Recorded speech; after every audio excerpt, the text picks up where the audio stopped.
You ask Tiger to solve. This deals with linear equations with one unknown. The final result is W equals 5/4. Let's solve it step by step. Isolate the W. Multiply both sides by inverse fraction 5/4. Move the negative sign from the denominator to the numerator. Group like terms. Multiply the coefficients.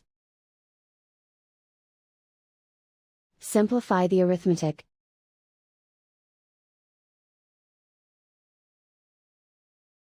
Cancel out the negatives. And so the final result is W equals 5/4.